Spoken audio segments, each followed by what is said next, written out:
Subscribe कीजिए free circuit lab को और बेल आइकन को दबाइए इलेक्ट्रॉनिक्स बिगिनर से मास्टर बनने के लिए। Hi friends, welcome back to free circuit lab. दोस्तों, बहुत बार क्या होता है, हमारा फ़ोन का ओरिजिनल चार्जर ख़राब हो जाता है। उसके बाद ये मार्केट में नहीं मिलता। अगर मिलता भी है तो उसका क्वालिटी खास नहीं होता, और अगर खास क्वालिटी का चार्जर लेंगे तो बहुत ज़्यादा एक्सपेंसिव होगा।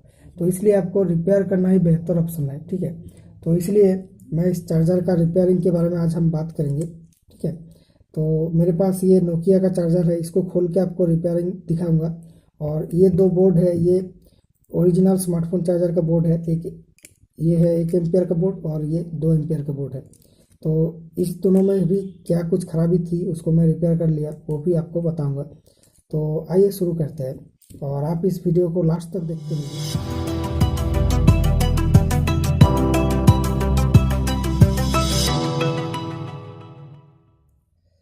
तो दोस्तों, आज हम इस चार्जर को खोल के इसके अंदर का सर्किट देखेंगे, क्या कुछ इसमें खराबी होता है। ठीक है, तो ये चार्जर को खोलना एक चैलेंज बन जाता है। बहुत बार इसको अच्छे से नहीं खोल पाता है, तो इसलिए मैं इसको पहले से ही खोल के रखा है। ठीक है, तो इसको ओपन करेंगे तो पहले इसको चेक कर लेते हैं कि ये सही से काम कर रहा है कि नहीं। तो ये मैंने इसको बोर्ड में लगाया और स्विच ऑन कर दिया। ठीक है, आप यहाँ पर देख सकते हैं एलईडी ऑन है, और इसके ऊपर एक एलईडी लगाया, क्योंकि इस चार्जर ठीक होगा तो ये एलईडी जलेगी, और चार्जर ख़राब तो मतलब ये एलईडी नहीं जलेगी। तो आप देख सकते हैं ये एलईडी नहीं जल रहा है, जबकि यहाँ पर पावर है। ठीक है, तो आइए इसको खोल के देखते हैं कि इसके अंदर क्या खराबी हुआ है। ठीक है,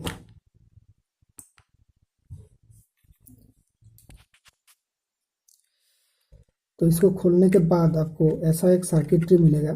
तो इसमें से यहाँ पर देख सकते हैं ये बोर्ड है इसका। तो इस बोर्ड में आपको पहले एक फ्यूज रजिस्टर ढूंढना होगा, जो कि एक रजिस्टर है जो कि फ्यूज का काम करता है। तो उसको आपको पहले ढूंढना होगा, उसके बाद वो आपका 50% केस में ख़राब रहता है। ठीक है, तो इस बोर्ड के ऊपर जो रजिस्टर आपको मोटी दिख रही है वही इसका फ्यूज रजिस्टर है। ठीक है, तो ये देखिए यहाँ पर एक रजिस्टर है, फ्यूज रजिस्टर।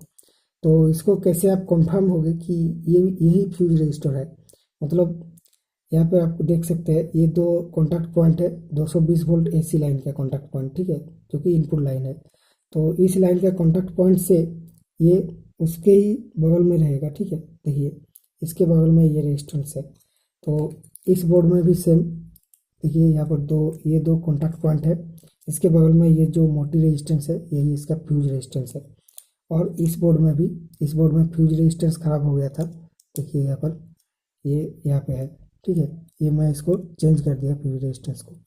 तो ऐसे आपको फ्यूज रेजिस्टेंस को ढूंढना होगा। 50% केस में वो ख़राब रहता है, मतलब ये रजिस्टर इसीलिए लगाया जाता है कि इधर कुछ सर्किटरी में प्रॉब्लम हो तो ये रजिस्टर उड़ जाएगी और इधर का सर्किटरी को बचा लेगा। ठीक है, तो पहले आपको देखना है ये रजिस्टर ठीक है या फिर नहीं। तो मल्टीमीटर से आप कंटिन्यूटी चेक कर सकते हैं। इस रजिस्टर का वैल्यू बहुत कम होता है, 10 ओम से नीचे होता है बहुत। ठीक है, ये देखिए यहाँ पर कंटिन्यूटी नहीं बताया जा रहा है। तो देखिए ये मल्टीमीटर कंटिन्यूटी पे सेट है, तो इस रजिस्टर में कंटिन्यूटी नहीं दिखा रहा। ठीक है, तो इसका मतलब ये रेजिस्टेंस ख़राब हो गया है, तो इसको आपको चेंज करना पड़ेगा। तो चेंज करेंगे तो दूसरा चार्जर का बोर्ड से आप लेके चेंज कर सकते हैं, या फिर ऐसा रेजिस्टेंस बाज़ार में आपको मिल जाएगा तो उसको लगा दीजिए। किसी भी 10 ओम का नीचे का रेजिस्टेंस लगा दीजिए तो ये काम कर जाएगा। ठीक है, 10 ओम का नीचे होना चाहिए। और अगर आपके पास ये रेजिस्टेंस नहीं है तो आप हेडफोन का वायर से एक पतली वायर को निकालेंगे। तो ऐसे हेडफोन का वायर से एक पतली वायर को निकालेंगे। ठीक है, इस पतले वायर को यहाँ पर ये दो पॉइंट के बीच में लगा दीजिए। तो ये दो रजिस्टर का जो पॉइंट है इसके बीच में लगा दीजिए तो काम कर जाएगा। ठीक है, तो अभी इसको मैं निकाल के चेंज करके देखूँगा, और उसके बाद अगर ये फिर भी रेजिस्टेंस उड़ जाता है तो आपका मतलब इधर का सर्किटरी आपका कुछ ख़राब है। ठीक है, एक बार आप चेंज करके देखिए, फिर भी जब उड़ जाता है तो मतलब इधर का आपका कैपेसिटर शॉर्ट है या फिर डायोड शॉर्ट है, ये आपको कंफर्म होना होगा। तो पहले मैं इसको चेंज करके देख लेते हैं कि काम कर रहा है कि नहीं।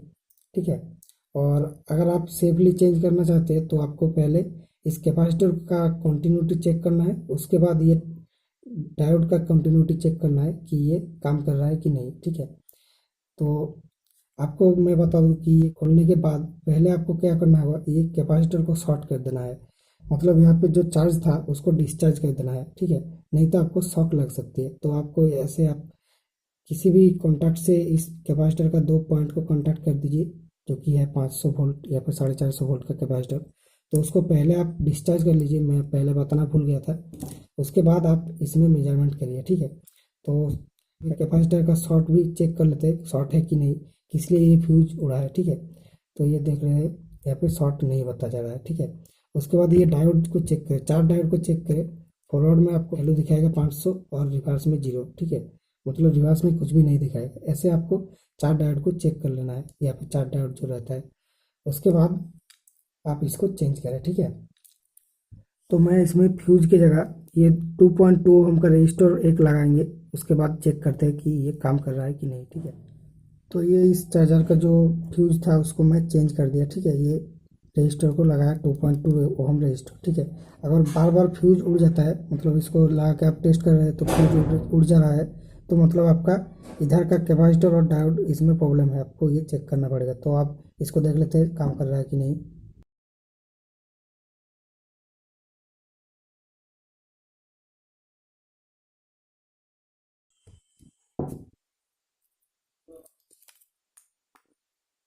तो ये देखिए ये एलईडी ग्लो कर रहा है, मतलब ये चार्जर हमारा ठीक हो चुका है, ठीक है।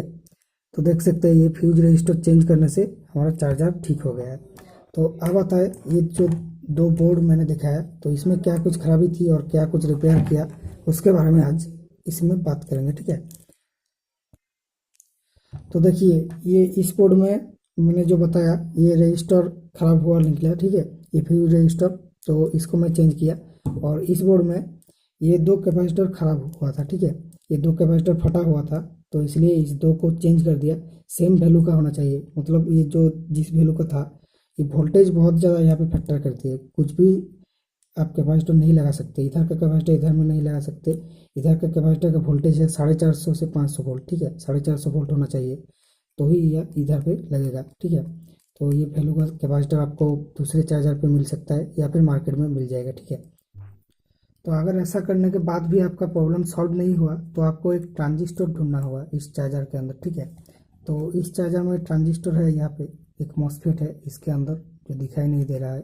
और इस चार्जर में भी एक ट्रांजिस्टर है यहाँ पर, आप देख सकते हैं यहाँ पर जो अंदर एक ट्रांजिस्टर है। तो ये खराब हो सकता है, ठीक है। तो 20% केस में ये ट्रांजिस्टर खराब हुआ रहता है, तो उसका सेम नंबर का ट्रांजिस्टर आप लगा दीजिए तो काम करेगा। अगर इसमें भी काम नहीं हुआ तो मतलब आपका चार्जर रिपेयर करके कुछ फ़ायदा नहीं होगा, बहुत सारा चीज़ आपका ख़राब रहेगी, या फिर मतलब उसका कैंसर हो गया है, उसको रिपेयर करके कुछ फ़ायदा नहीं होगा, ठीक है। तो ऐसे आप रिपेयर कर लीजिए। तो आप कमेंट में बताइए ये वीडियो आपको कैसा लगा और ये ट्रिक आपको कैसी लगी। और मेरे चैनल का वीडियोज़ अगर आपको पसंद है तो वीडियोज़ को देखिए और उसको लाइक कीजिए, शेयर कीजिए। और चैनल के साथ जुड़े रहने के लिए चैनल को सब्सक्राइब कर लीजिए और साथ में बेल आइकन को भी दबा दीजिए, ताकि अगला अपडेट आपको सबसे पहले मिले, ठीक है। तो फिर मिलते हैं नेक्स्ट वीडियो में, आज के लिए इतना ही, धन्यवाद।